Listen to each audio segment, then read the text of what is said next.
Well, Stephanie, welcome to the Intentions Podcast. Thank you. I'm glad to be here. I'm glad you're here.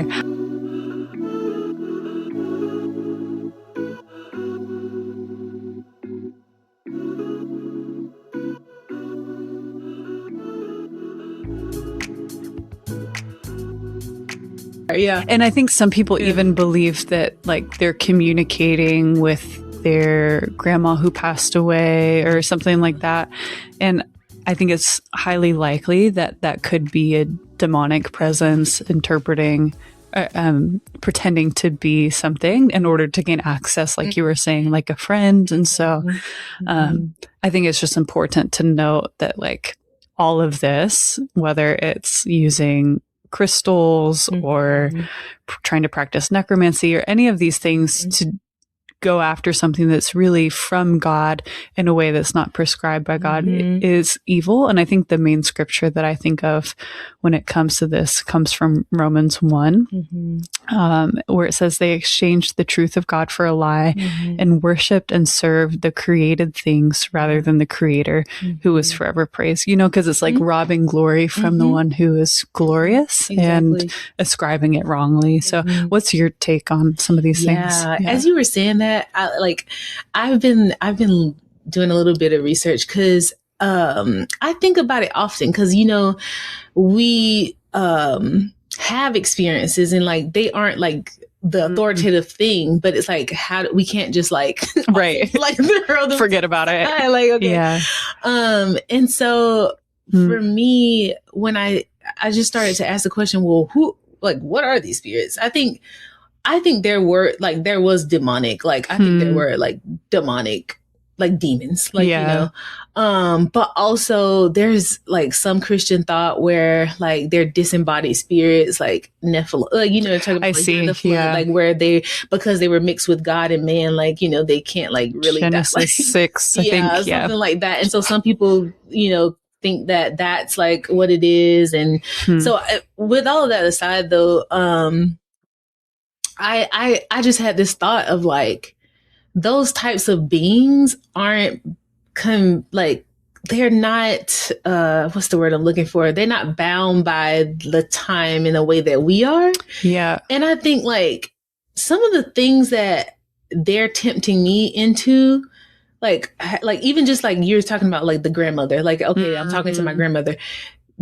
Like, because they're not, like I said, in this timeline of like time, it's like, did this person like, this is the same sort of entity that was there, like with my actual grandmother. Like, you know, these are just things I think about. Right, like, right. You know, because biblical bloodline curses are a thing. Yeah. And even just the things that you might express. I think there's things that they use as like familiar. So for me, like when my brother passed away, there was nothing that came to me as my brother, but I would dream about my brother a lot, which is where God speaks to me now. So like, there would be dreams and I would like I'll say, I thought you died. And he'd be like, I didn't die. Like I did. Wow. Yeah. And he would tell me things like, and so I'm like taking these things and like, and so for me, it's like, it's just been that question. I don't really like necessarily have an answer for that, but it just makes me think.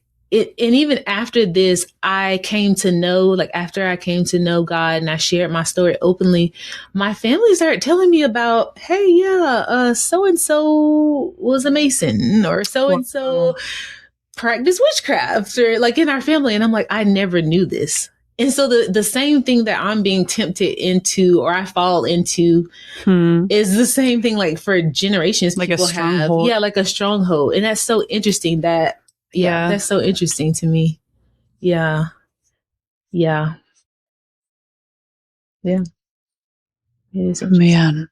Yeah.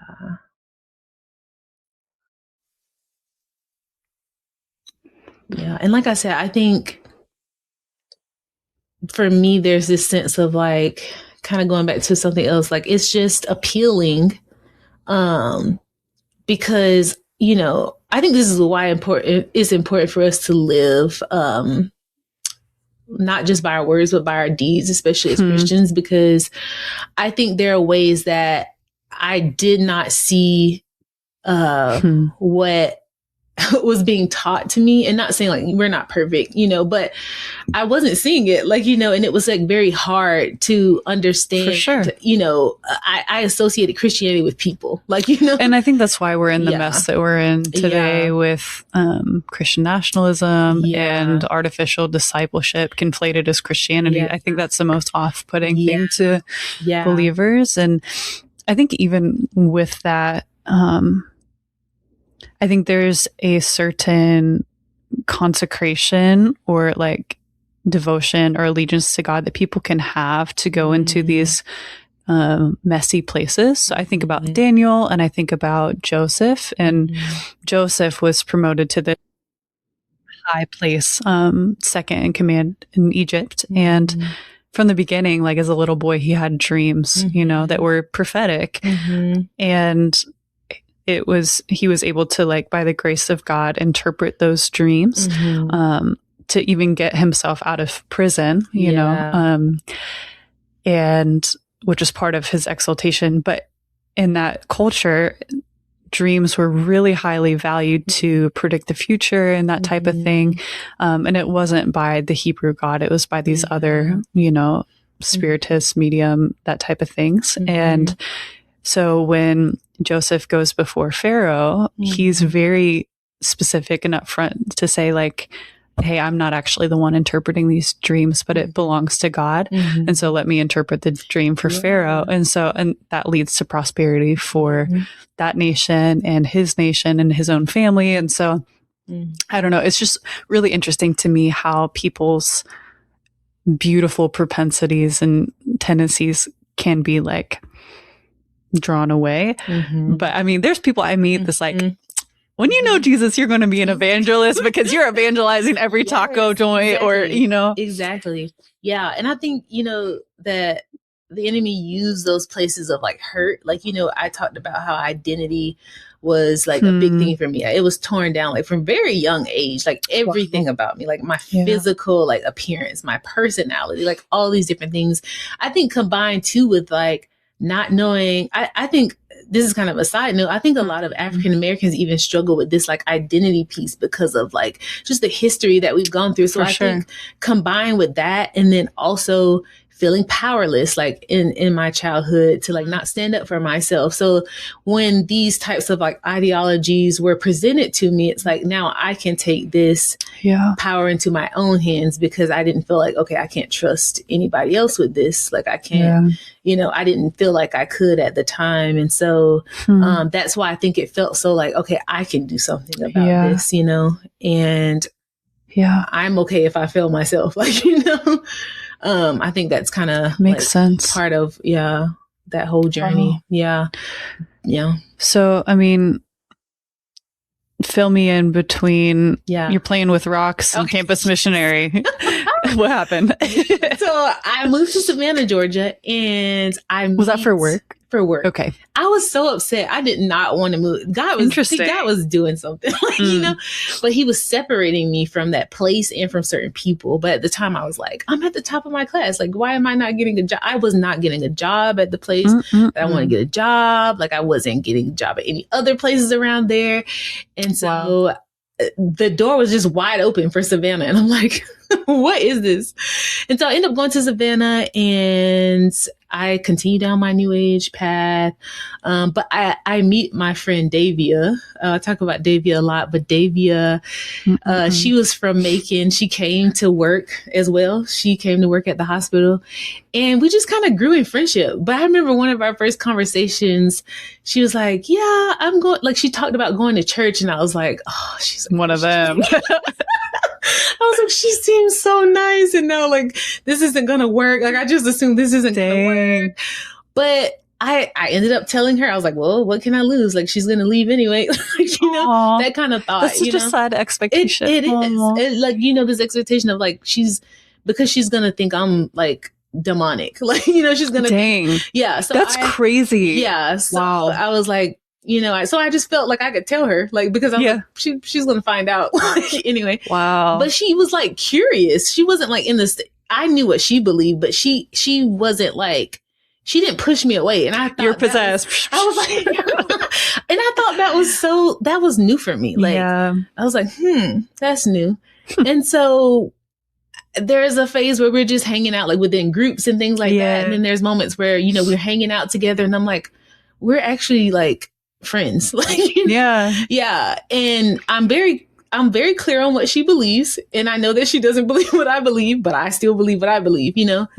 And so it probably was maybe a year into our friendship, we moved in together. And man, things started to like really like, there was a lot of tension, like a lot of friction, like, cause we're like, you know, it's different when you're separate and, you know, okay, I believe this, I'm over here, I can go home, like, you know, but now we're living together and, you know, I am doing certain practices, maybe inviting certain things into our home, like all those different things start to happen. I didn't realize or remember y'all lived together. Okay. We lived together, we worked together, like so much. Wow. And so we began to kind of just like have different arguments here and there. And I just remember this one day we were coming home from work. I don't know, we were arguing about something. And she was just like, I'm going to call my mom to like pray. And I was so mad. Like I was so mad. I was like, do not call your mom. Interesting. Like you knew that there was something there, like some type of power, or what made you mad?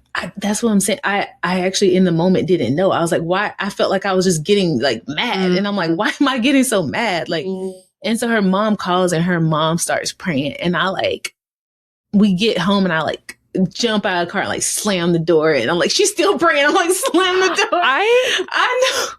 I kind of want to time travel and see what this looked like knowing you. I cannot imagine this. I know. I was like, I love when people meet people from that time because they can like, like witness because it's great. It's like that.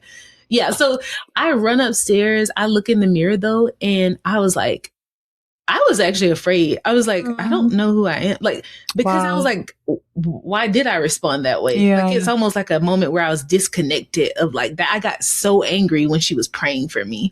Wow. And I look in the mirror and I was like, it's me, but it's not me. Like, I couldn't explain it. And, from there, like things just started to go downhill really. Like when I was at work, I felt like very paranoid all the time. Like, and I don't know if it's, I kind of look back at it now and I'm like, I wonder if it's cause like I'm living with her. She talks about her faith. And I think, you know, I'm a little bit open to hearing her cause she's my friend, but I don't necessarily like fully, but I was like, okay, I can listen to her, you know, but I did start like having, just getting really paranoid. I started being like, basically like when I would wake up at like in the morning, I would have scratches and like bruises on me. And like, I would just like have these moments at work where I was just like thinking like someone was like following me, like just like crazy things in my head. But then people would just start randomly asking me like, hey, like what's going to happen to me when I die? Like, like, you know, cause I saw a lot of death like in that field. Like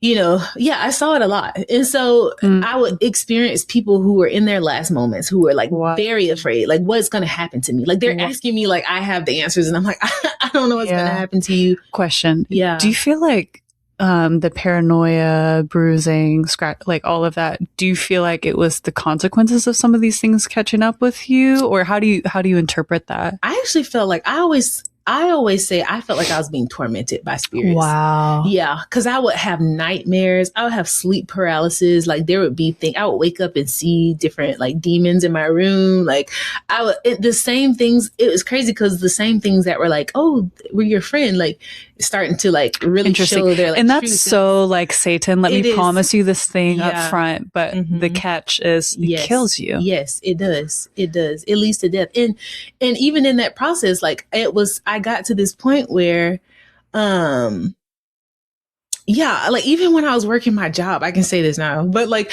I was like smoking marijuana, like just to escape like these things that were happening to me. Wow. So you never really got an answer for the suffering, even though you've been in it so long. Yeah. Wow. And I think that's when even in that, I think that's where more questions came up. I'm like, this is okay. I have this new age stuff, but it still doesn't like quite answer these questions that I need. I feel like I would love to have answers to. Like, I don't feel like it's not helping. It's just like, so it's like enough to lead you down the road, but not enough to actually satisfy you. Yes, it's not. Oh, it's like junk food. It is.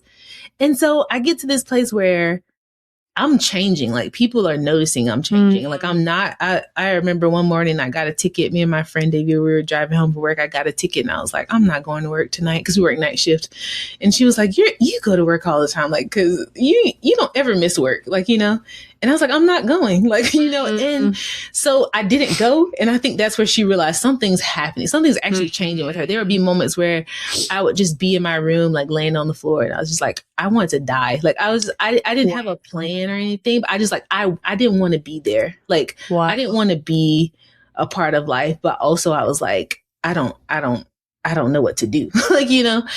And so, I would say what was a powerful moment changed my life.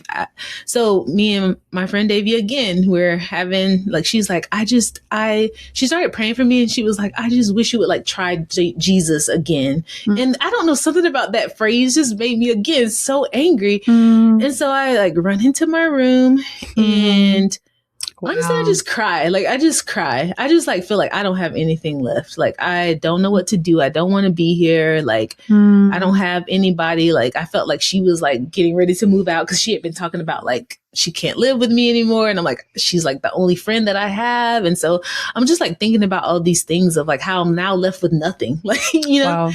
And so it was that day though that I cried out to God. Wow. I literally was like, I'm so tired. I was like, God, if you are real, I was like, I need you to save me. Like, I literally just said that. I said, I need you to save me. How does that even happen? Because it's like angry at Jesus, but then crying out to him the same day. I just, like I said, I had nothing left. I was like, I don't even think I could continue to go to work. I don't think I can continue to do anything. So I need help. Like if you are who you say you are, I need help. Like, man, I just like was tearing up thinking about it because I was just like at such a low place, like, you know, and it was a supernatural moment because I remember like then being able to get up off the floor, like nothing like seeming like happened, but I got up off the floor and then I like look at my bookshelf. Like I have this bookshelf, like with all these new age books, all these crystals, but I like look at the top of this bookshelf. Right at the top in the middle is a Bible that my mom gave me. And I'm like, what? Like at first I'm like, what is that doing there? Like, you know, cause I'm like thinking I got rid of like all this stuff. Yeah. And so I like pull it down. And I'm just like, you know how sometimes you're like, God, where should I mean, I didn't ask that, but I was like, I'm just going to flip open, like flip open somewhere. Maybe I'll get something. And then I flip open. It's like Leviticus. I was like, thou shalt not boil the heifer in its milk. I don't know what happened because no one was in the room with me, but I flip again and I get to like the Gospels and I start reading and like, there's a supernatural moment that happens because there's this moment. All I can say, the language that I have is that I felt like, I mean, now I can probably say the Holy Spirit was coming upon me, but like at the moment I had this thing in my heart of like, I want to believe that God is real and that he died for me. Like, you know, and I think in that moment, I truly accepted that. Like, I want to, like, I don't have anything left. I want to believe who you say you are. And it was just a genuine moment. But I felt like there was just like this download of like, that's all I can say, but it's the Holy Spirit, but of information. Like, I felt like I knew that God had died for me. I knew like he had been raised to life. Like, you know, and I knew like, you know, I just felt like I knew it without like, I'm like, how do I know this? Like, how do I know this? And so I'm just like having this moment in my room where I'm like praising God. Like I this whole sequence, like I'm praising God and I'm like, I can't believe I couldn't see this, but I'm just like praising God for his goodness and even just how he never gave up on me. Like, you know, how I was so against him. Like I was like, there were times where I just like, I did not say nice things about God. Like, you know, and I'm thinking he still loved me. And yeah, so it's just this moment that I have, but then like, I don't know how long it was in my room. I like burst out of my room, like telling my friend David, God is real. Like, God is real. I think she thought I was like, what was her response? I think she was like, are you okay?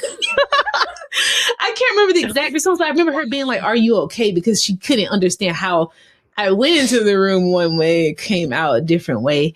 And so she was just like sat down and we talked. And I was like, I really believe this. Like, and so then I just start calling everybody, like calling my friend. I had this friend from undergrad who saw like my transition, like my crisis of faith, and she was a believer. And so she'd been praying, she'd been like sending scriptures. And so I called her, I'm telling her about God. I'm like telling my mom, like calling everybody, like God. Just basically, just spreading the goodness of God. Yeah. And so from there, I got connected to a church there in Savannah. Wow.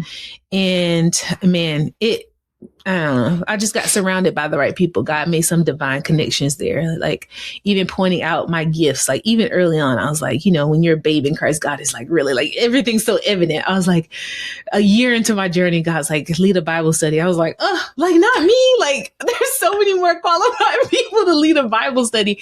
And then I remember asking God, kind of like Gideon, I was like, God, if you're real, I was like, I mean, not if you're real, if you want me to do this, I need you to do X, Y, and Z. Like, he's not going to do it. Like, this is not going to happen. I feel like he's like, bet. I know. I tried to like ask things that I was like, it would be good if this happened, but this is like, kind of impossible.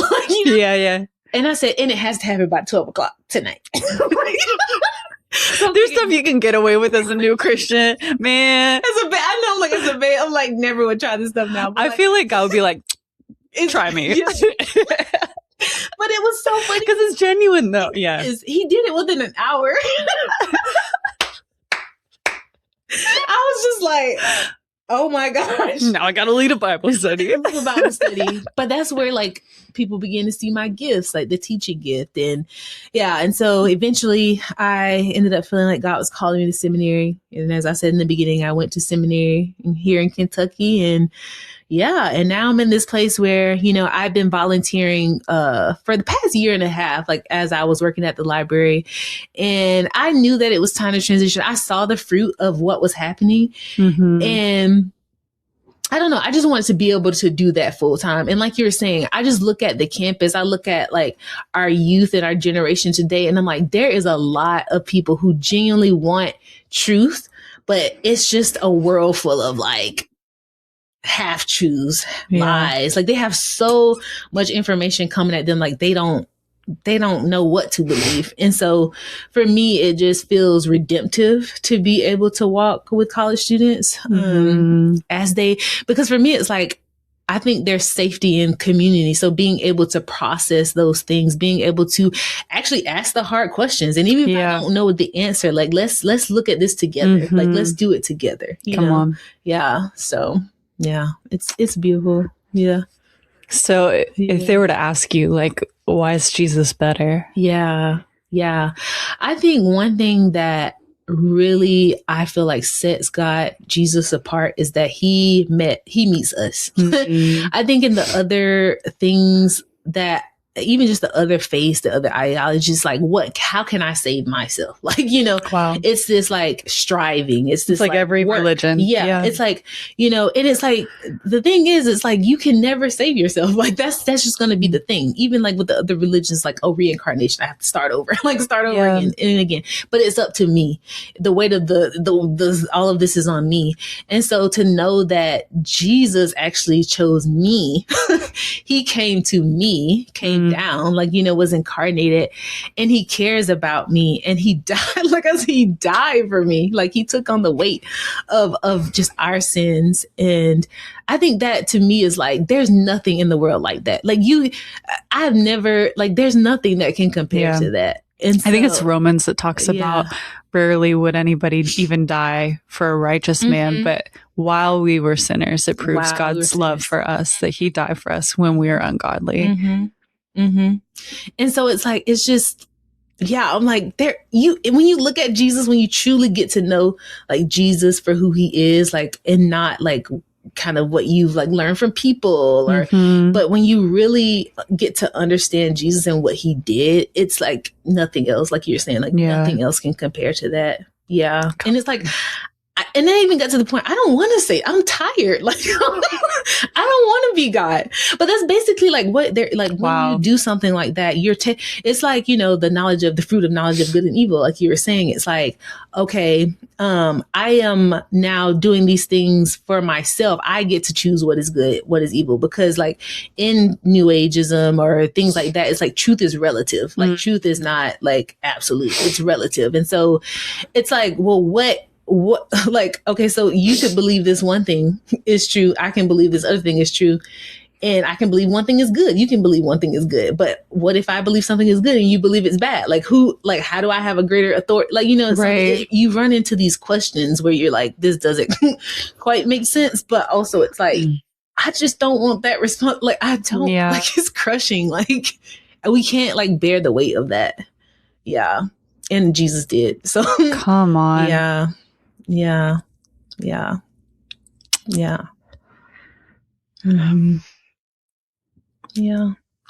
Well, I guess my last question comes from thinking about your friend Davy, and man, how do we be friends to people in a way that's not smacking them upside the head with the Bible, also not pretending that everything's relative? What advice do you have? Because I don't even know if everybody knows somebody who's practicing these things. I think the biggest thing that stood out to me, even with Davia and Davia. No, it's okay. My bad. Thinking about my mom and some of my other friends, is that they continue to love me. Like, I think that's just the basis of what God calls us to love God, to love neighbor. He didn't say love him and then love your Christian neighbor. Like, you know, it's to love your neighbor. Yeah. And so they showed me love. Like, they just loved me, like, well, you know, and they, like you were saying, like, they didn't agree with me. Like, there were moments where, like, there are moments of tension, but I think that's why relationship is important. Like, this whole thing is about relationship. Yeah. And so, because I trusted Davia, because she had like walked with me and she'd just been by my side, I trusted her more. Like, you know, I trusted her more. She earned it. Yeah. So even when she said things I didn't necessarily agree with, I was still kind of open to it, because I'm like, it's her. Like, you know, it's her. And so I always tell people, even like I've had multiple people come up to me about their own kids who are like straying away, and like, what do I do? And so I think the biggest thing for me is to actually show the love of Christ, because I think for me, that's what I was lacking before. Like, I didn't see it before. So now I'm looking for something else. But for me to actually experience that from you silences the doubts. Yeah, it does. And I think even like with us, I think in the Western world, we kind of put a time limit on like, okay, they're not a Christian by now, like move on to the next person. But it's like, how do I remain in relationship and love people well? Yeah. And so, my mom would send me scriptures. Like, she would talk about her faith. Like, she would just kind of talk about her faith. Like, she would just be herself. Like, this is how my faith impacts me. Even if I would then turn around and say, hey, I did a tarot card reading yesterday. Let me tell you about my faith. But she would just kind of, and there were moments where she challenged. But like, I think it is in that relationship. I think you just being able to love people and actually be in relationship with them. Like, don't see them as like okay, project. Like a project. Yeah, actually care about people. Actually, I love that, because I mean, it even shows. Sorry, I didn't mean to interrupt you. That nobody's too far gone. You know. Yeah. Nobody. Yeah. And I actually thought I never thought I would end up back on Jesus. I never did. But it took like literally that friendship, especially that in person, like walking with me, loving me well, still like not treating me like, like, oh, you're like, you're saying like, I'm not like, you're not a demon, like, you know, like treating me. But I have a question with that. So when you were talking about like, okay, maybe some things that you were like channeling or like experience might have been bringing spiritual like gnats or whatever into the house. So how do Christian people interact wisely with people who had been mixed up in some things that they shouldn't have been mixed up. Like, Mhm. how do you be wise and protect like your family at the same time as like radically loving people? Yeah. I think honesty, I think it hurts. I think it does. Like at first, like it may hurt. It's like, but because I know, like if you tell me this is what you believe, I actually value, okay, you believe what you believe at the time. It's like, okay, if you tell me like, hey, I think, you know, for the sake of my family, I might have to like put up some safeguards, or I might have to create some boundaries, or like, you know, however that looks like. I think my mom had to pray through like, what does that actually look like to create boundaries with me? And even my friend Davia, what does that look like to create boundaries with me? So for example, I didn't fully share it, but before when I was, all this stuff was happening, she actually shared, I think I need to move out. Okay. And you know, it was hard to hear, but it was like, she cares enough to. And she was blunt with you about the spiritual stuff as why. Yeah. Wow. And why she doesn't. Yeah. And why that's not like how that's affecting her. But she's still going to be friends with you, but she's just not going to be roomies. Yeah. Okay. It wasn't just like, she was like, I'm leaving, never talk to me again. Right. Like, it was like, hey, like, you know, this is where we're having a lot of tension. Like, and so even with my mom, like we just have like conversations of like, she would just ask like, because like, you know, this is her home, and like, and I would respect that. It was like, oh man, like it hurts. But I don't feel like she was saying like anything about my character, anything about me in creating those boundaries, or just being honest. So I think just saying the truth in love, like, you know, and just being honest. Yeah. Come on. Yeah. Mm-hmm. And not throwing them, not discarding them. Like, don't. Yeah. Mm-hmm. Cool. Yeah. Do you have any final thoughts or encouragements or anything? Yeah. I think the biggest thing I want to encourage people is to remain in community. Like, whether you are questioning God, like whether you have big questions that you feel like, oh, I don't know if, you know, what people are going to think about me.